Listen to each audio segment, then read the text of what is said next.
জানো নীলা, যতই বলি মানুষ চেনা হয়ে গেছে, মানুষ দেখি আরো নতুন নতুন রূপে আসে।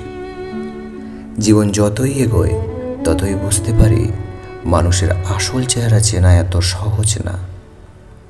একক পরিস্থিতিতে একক রকম, এক এক স্বার্থে একক মুখোশ।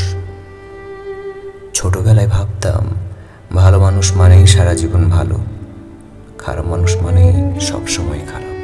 কিন্তু বড় হতে হতে বুঝলাম মানুষ কখনোই পুরোপুরি ভালো বা পুরোপুরি খারাপ না। সময়ের সাথে, পরিস্থিতির সাথে, চাহিদার সাথে বদলে যায়, কিংবা বদলায় তার রূপ এবং রং। কেউ বদলায় টিকে থাকার জন্য, কেউ স্বার্থ রক্ষার জন্য, আর কেউ বদলায় শুধু নিজের সুবিধা মতো।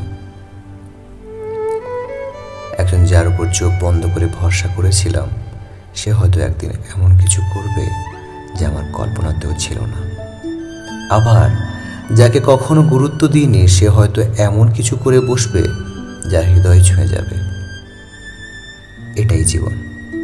তাই এখন আর মানুষ চিনে ফেলার দাবি করি না, শুধু দেখে যাই, শিখে যাই। কেউ প্রতারণা করলে সেটাকে শিক্ষার অংশ হিসেবেই নিই। বিশ্বাস করি মহাদেব সব কিছু দেখছেন।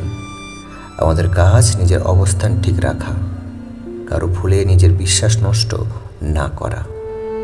মানুষ নতুন নতুন রূপে আসবেই, কিন্তু আমাদের মনটাই যেন বদলে না যায়।